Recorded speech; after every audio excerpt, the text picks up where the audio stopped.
Hello everyone, this is Renu. Welcome and welcome back to my YouTube channel creative DIY with Renu. So आज हम बनाने वाले हैं छत्रपति शिवाजी महाराज की ये राज मुद्रा, जिसके लिए यहाँ पर मैंने ले लिया है ये कार्डबोर्ड।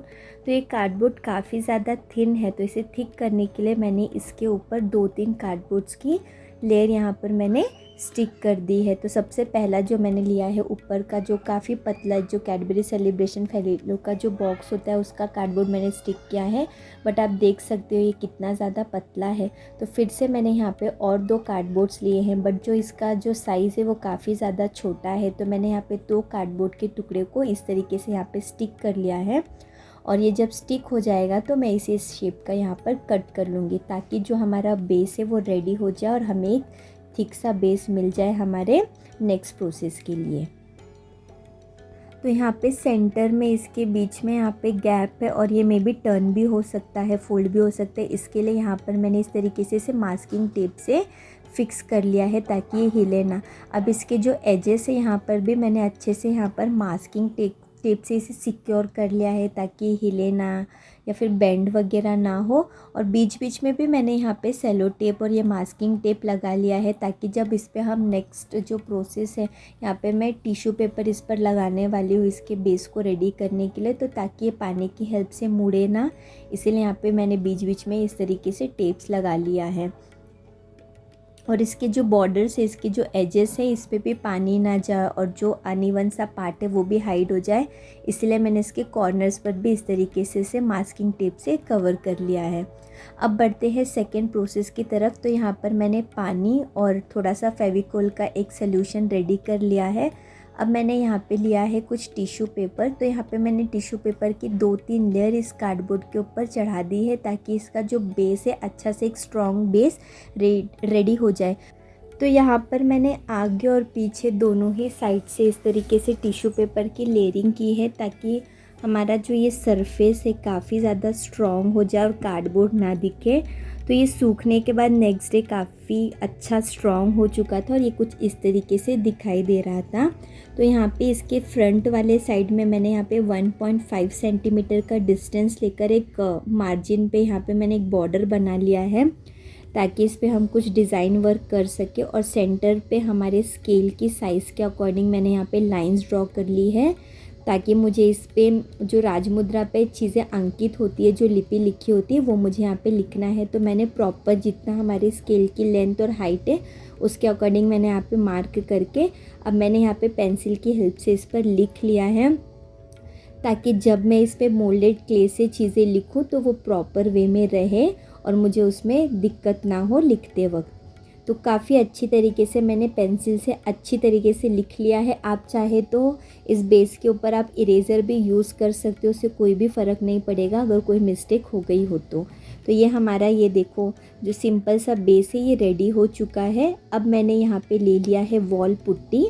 तो वॉल पुट्टी को मैं इस तरीके से यहाँ पे नीट कर रही हूँ, ताकि ये थोड़ा सा सॉफ्ट हो जाओ और इसमें क्रैक्स ना आए। लेकिन जब भी हम वॉल पुट्टी से काम करते हैं तो थोड़ा बहुत तो क्रैक्स आ ही जाते हैं, बट इसके सूखने के बाद हम उस पर वापस से पानी के साथ वॉल पुट्टी के लिए लेयर लगाने से वो ठीक हो जाता है। तो इस तरीके से मैंने यहाँ पे पतली पतली स्ट्रिप्स को बेल लिया है और यहाँ पे इसे कट कर रही हूँ। तो जितनी हमारी मार्जिन की लंबाई है, थिकनेस है, उसके हिसाब से मैं यहाँ पे इसे कट कर रही हूँ। ज़रूरी नहीं है कि आपको एकदम स्ट्रेट लाइन में इसे पेस्ट करना है, आप थोड़ा बहुत तिरछा टेढ़ा मेढ़ा भी इसे कर सकते हो, क्योंकि उसका लुक ही ज़्यादा अच्छा दिखेगा।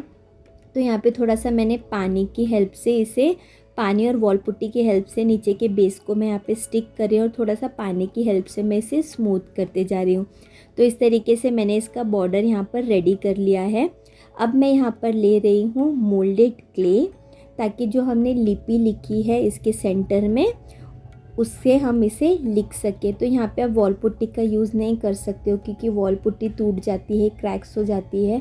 तो आप बॉर्डर में हम कर सकते हैं, बट ये जो छोटे छोटे बेसिक से लेटर्स है इसके लिए आप मोल्डेड क्ले का ही यूज़ कीजिए। तो यहाँ पे मैंने रेजिन और हार्डनर को अच्छे से मिक्स कर लिया है। अब इनकी पतली पतली यहाँ पे मैं रस्सियाँ बना रही हूँ। तो अगर आप हाथ से बनाओगे तो जो उसका साइज़ होता है, लेंथ होता है, प्रॉपर नहीं होता है। तो इसीलिए ज़रूरी है कि आपके पास कोई कार्ड वगैरह हो या फिर कोई बॉक्स वगैरह, तो उसे इस तरीके से आप बेलते जाए तो उसकी जो लेंथ होती है वो प्रॉपर आती है, मोटाई पतली और मोटी नहीं होती है। तो यहाँ पे मैंने बहुत सारी रस्सियाँ बना के रखी, बहुत सारी मतलब फर्स्ट लेटर के लिए मुझे जितना यूज़ है उसके अकॉर्डिंग से मैंने बना के रखा है। आप एक बार में ही सारा रेजिन और हार्डनर मिक्स मत कीजिए, अदरवाइज़ वो सूख जाता है।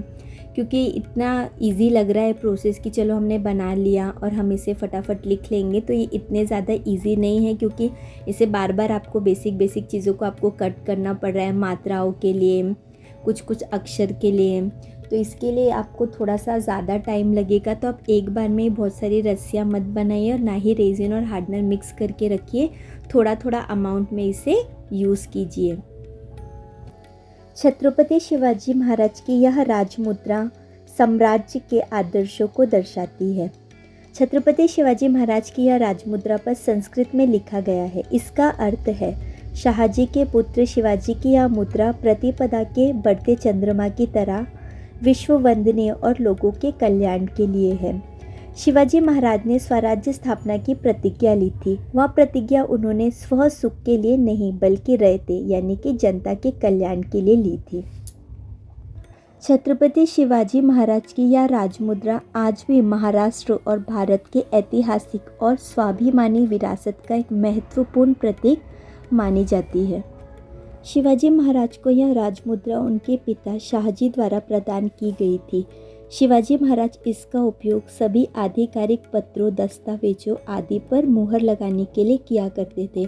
अगर एकदम सरल शब्दों में कहा जाए तो यह राजमुद्रा शिवाजी महाराज के उस आदर्श का प्रतीक है जिसमें स्वराज्य का शासन जनता द्वारा और सिर्फ जनता के लिए ही है।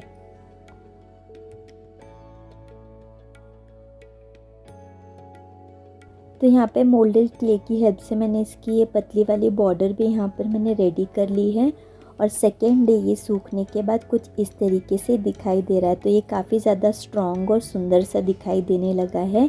अब बारी है इस पर कलर करने की।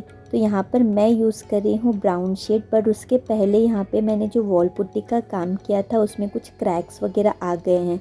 तो उसे फील करने के लिए यहाँ पे मैंने इस तरीके से वॉल पुट्टी का एक पेस्ट बना लिया और फिंगर टिप की हेल्प से इसके क्रैक्स को यहाँ पर मैं भर रही हूँ। जैसे हमारी दीवारों पे हम वॉल पुट्टी का पेस्ट लगा के जो क्रैक्स वगैरह भरते हैं, सेम उसी प्रोसेस से यहाँ पर मैं इसके क्रैक्स को यहाँ पे भर रही हूँ।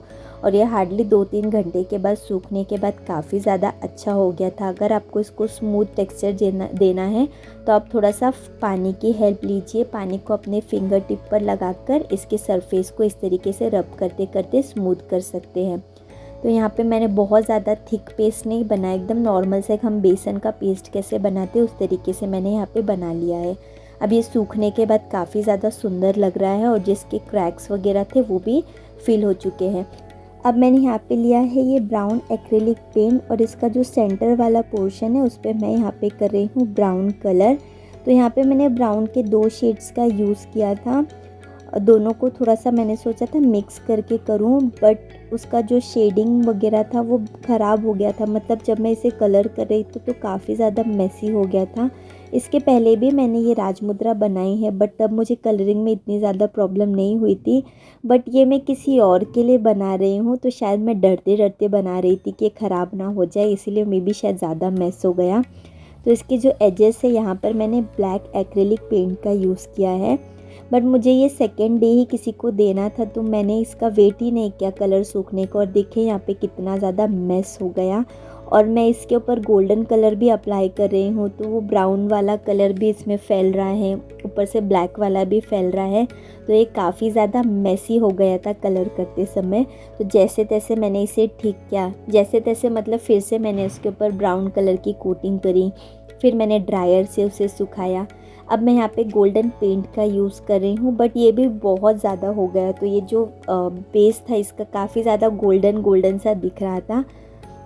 उसके बाद जो इसके कॉर्नर से जो ब्लैक कलर था उस पर भी मैंने गोल्डन पेंट किया, तो वो काफ़ी ज़्यादा मतलब अलग सा दिखाई दे रहा था।